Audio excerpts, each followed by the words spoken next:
উত্তম মানুষ হতে হলে তাহলে কি প্রয়োজন হবে? সর্বপ্রথম ঈমানটা আপনার দরকার। এজন্য রাসূল সাল্লাল্লাহু আলাইহি ওয়াসাল্লাম তার হাদিসের মধ্যে বলেন, আল ঈমানু বিদ'উ সাব'উনা শু'বাতান ফাআফদালুহা ক্বাউলুহু লা ইলাহা ইল্লাল্লাহ ওয়া আদনাহা ইমাতাতুল আযা আনিত তরিqi ওয়াল হায়াউ শু'বাতুম মিনাল ঈমান। যে ঈমানের ৭০ এর অধিক শাখা প্রশাখা রয়েছে, তার মধ্যে সর্বোত্তম শাখা প্রশাখা হলো লা ইলাহা ইল্লাল্লাহ। লা ইলাহা ইল্লাল্লাহ এটা হলো সর্বপ্রথম, এটা হলো কি একটা শাখা, যে মানুষ যদি লা ইলাহা ইল্লাল্লাহ আল্লাহ তাআলাকে একমাত্র ইলাহ বলে না চিনে না জানে, তাহলে তার সমস্ত আমলই বরবাদ হয়ে যাবে।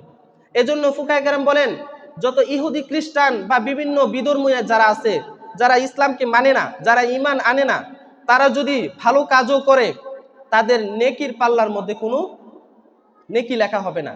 কারণ তাদের প্রথম রাস্তাটা হলো কি? লা ইলাহা ইল্লাল্লাহ। এটা হলো তার প্রথম রাস্তা। এবং সর্বনিম্ন ঈমান কোনটা?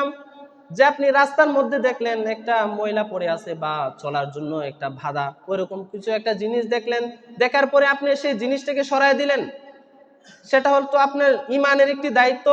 বা একজন মানুষ গাড়ি চালাইতে পারতেছে না, তার ঠেলে ঠেলে নিতেছে, আপনি কি করলেন? তাকে একটু সাহায্য করলেন, এটা হলো আপনার সর্বনিম্ন ঈমানের একটা অংশ। আত-তুহুরু শাতরুল ঈমান, পবিত্রতাও একটা ঈমানের অঙ্গ। আল হায়াউ শু'বাতুম মিনাল ঈমান, লজ্জা, যে মানুষ ভালো কিছু করতে যাবে বা খারাপ কিছুর দিকে যাবে না, সে লজ্জার কারণে এই যে সে একটা লজ্জা বোধ করবে, সেটাও একটা ঈমানের অঙ্গ। আল্লাহ রাসূল সাল্লাল্লাহু আলাইহি ওয়াসাল্লাম বলেন, আল হায়াউ শু'বাতুম মিনাল ঈমান। হযরত নূহ আলাইহিস সালাতু ওয়াস সালাম তার সন্তানকে দুটি উপদেশ দিয়েছিল। আল্লাহ রাসূল সাল্লাল্লাহু আলাইহি ওয়াসাল্লাম একবার সাহাবাদেরকে নিয়ে বসে আছেন, বলতেছেন যে আমি কি তোমাদেরকে কিছু উপদেশ দিব না? আমি কি তোমাদেরকে এমন কিছু বলবো না যা হযরত নূহ আলাইহিস সালাতু ওয়াস সালাম, হযরত নূহ আলাইহিস সালাতু ওয়াস সালাম তার জাতির মধ্যে বলে দিয়েছিল। রাসূল সাল্লাল্লাহু আলাইহি ওয়াসাল্লামের সাহাবায়ে কেরাম সবাই বলল, আপনি এমন দুটি উপদেশ দেন যা হযরত নূহ আলাইহিস সালাতু ওয়াস সালামের নূহ আলাইহিস সালাম তার সন্তানদেরকে দিয়েছিল। নূহ আলাইহিস সালাম তার সন্তানকে দুটি আদেশ দিলেন আর দুটি কাজের নিষেধ দিয়েছিলেন। প্রথম একটি কাজের আদেশ দিয়েছিলেন, লা ইলাহা ইল্লাল্লাহ, তুমি লা ইলাহা ইল্লাল্লাহ বলবে। কারণ এই সমস্ত কিছু, এই যে আসমান জমিন পর্বতমালায় সমস্ত কিছু যদি এক পাল্লায় রাখা হয়, চন্দ্র সূর্য যদি এক পাল্লায় রাখা হয়, লা ইলাহা ইল্লাল্লাহ যদি এক পাল্লা রাখা হয়, তাহলে লা ইলাহা ইল্লাল্লাহর কালেমাটা, লা ইলাহা ইল্লাল্লাহর ওজনটাই ভারী হয়ে যাবে। এজন্য নূহ আলাইহিস সালাতু ওয়াস সালামের সন্তানকে প্রথম উপদেশ দিয়েছিলেন যে তুমি লা ইলাহা ইল্লাল্লাহ বলো। সকল আম্বিয়া কেরাম যারা আসছিলেন তারা সবাই বলছিলেন, সবাই সবার উম্মতকে বলছিলেন যে বলো কুল লা ইলাহা ইল্লাল্লাহ তুফলিহুন, যে তোমরা বলো লা ইলাহা ইল্লাল্লাহ, এটা বলার কারণে তোমরা সফল কাম হয়ে যাবে। সকল আম্বিয়া কেরাম সেই কি করেছিলেন? দাওয়াত দিয়েছিলেন। হযরতে জাকারিয়া আলাইহিস সালাতু ওয়াস সালাম তার গোত্রের মধ্যে দাওয়াত দিতেছেন। তার গোত্রের মধ্যে দাওয়াত দেওয়া অবস্থায় একদম লোকেরা অতিষ্ঠ হয়ে রাসূল হযরতে জাকারিয়া আলাইহিস সালাতু ওয়াস সালামকে তারা দাওয়া করেছে। দাওয়া করার পরে হযরতে জাকারিয়া আলাইহিস সালাতু ওয়াস সালাম তিনি চলে আসছেন, তিনি পালায়ে চলে আসছেন। পালায়ে চলে আসার পরে হযরতে জাকারিয়া আলাইহিস সালাতু ওয়াস সালাম একটি গাছের নিকট আশ্রয় চাইলেন। গাছটা দ্বিখণ্ডিত হয়ে হযরতে জাকারিয়া আলাইহিস সালাতু ওয়াস সালামকে সে জায়গা দিল। হযরতে জাকারিয়া আলাইহিস সালাতু ওয়াস সালাম ওই গাছের ভিতরে ঢুকে গেল, কিন্তু শয়তান কি করলেন? শয়তান দেখাইয়া দিলেন মানুষকে, দেখো হযরতে জাকারিয়া এই জায়গায় পলাইছেন, হযরতে জাকারিয়া এই জায়গায় পলায়ন করেছেন।